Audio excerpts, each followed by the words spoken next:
ಒಂದು ಮರವಾಗಬಲ್ಲಂತಹ ಬೀಜವನ್ನ ಭೂಮಿಯಲ್ಲಿ ನೆಟ್ಟಿದ್ದೀನಿ ಅನ್ಕೊಳ್ಳೋಣ. ಆ ಬೀಜ ಗಿಡ ಆಗುತ್ತೆ, ಗಿಡ ಮರ ಆಗುತ್ತೆ, ಒಳ್ಳೇದು.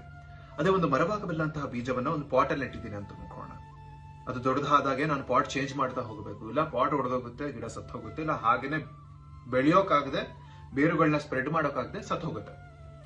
ನಮ್ಮ ಜೀವನದಲ್ಲೂ ಹಾಗೇನೆ, ನಮ್ಮ ಜೀವನದಲ್ಲಿರೋ ಮನುಷ್ಯರು ಹಾಗೂ ಸ್ಥಳಗಳು ನಾವು ಹಾರೋದಕ್ಕೆ ಆಕಾಶ ಆಗಬೇಕೇ ಹೊರತು ಹಾರದೇ ಇರೋ ಹಾಗೆ ತಡೆಯೋ ತಾರಸಿಗಳಾಗಬಾರ್ದು. ಯೂಶಲಿ ಏನಾಗುತ್ತೆ, ನಮ್ಮ ಜೀವನದಲ್ಲಿರೋ ಸ್ಥಳಗಳು ಹಾಗೂ ಮನುಷ್ಯರು ನಾವು ಹೀಗೆ ಅಂತ ಒಂದು ಚೌಕಟ್ಟನ್ನ ಹಾಕೊಂಡ್ಬಿಟ್ಟಿರ್ತಾರೆ. ನಾವು ಆ ಚೌಕಟ್ಟನ್ನ ಮೀರಿ ಬೆಳೆಯಕ್ ಹೋದಾಗ ತುಳಿಯೋ ಪ್ರಯತ್ನ ಮಾಡ್ತಾರೆ, ನಾನು ಹಾಗಲ್ಲ ಅಂತ ನನಗೆ ಹೇಳೋ ಪ್ರಯತ್ನ ಮಾಡ್ತಾರೆ. ಪರಿಸರದಲ್ಲಿ, ಪ್ರಕೃತಿಯಲ್ಲಿ, ಜೀವನದಲ್ಲಿ ಬದಲಾವಣೆ ಅನ್ನೋದೇ ಕಾನ್ಸ್ಟೆಂಟ್. ಸನ್ನಿವೇಶಗಳ ಜೊತೆ, ಪರಿಸ್ಥಿತಿಗಳ ಜೊತೆ, ಎಕ್ಸ್ಪೀರಿಯನ್ಸಸ್ ಜೊತೆ ಮನುಷ್ಯ ಬದಲಾಗ್ತಾನೆ ಹೋಗ್ತಾನೆ, ಬೆಳಿತಾನೆ ಹೋಗ್ತಾನೆ.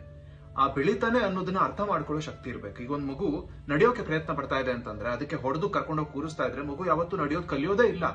ಚಪ್ಪಾಳೆ ಹೊಡೆದ್ರೆ ಮಾತ್ರ ಮಗು ನಡೆಯೋದು ಕಲಿಯೋದು, ಬಿದ್ದಾಗೆಲ್ಲ ವಾಪಸ್ ಎದ್ದೇಳೋದು.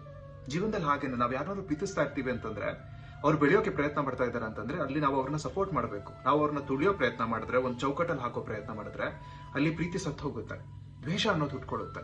ದ್ವೇಷ ಅನ್ನೋದು ಹುಟ್ಕೊಂಡಾಗ ಎಲ್ಲ ಚೇಂಜ್ ಆಗ್ತಾ ಹೋಗುತ್ತೆ. ನಾವು ಹಾಗೇನೆ ಮನುಷ್ಯರು ಹಾಗೂ ಸ್ಥಳಗಳನ್ನ ಬದಲಾಯಿಸೋಕ್ ಆಗ್ತಾ ಇಲ್ಲ ಅಂತಂದ್ರೆ ಮನುಷ್ಯರು ಹಾಗೂ ಸ್ಥಳಗಳನ್ನ ಬದಲಾಯಿಸಿ ಮುಂದಕ್ಕೆ ಹೋಗ್ಬೇಕು. ಆಗ್ಲೇ ಬೆಳವಣಿಗೆ ಸಾಧ್ಯ. ಯೋಚನೆ ಮಾಡಿ.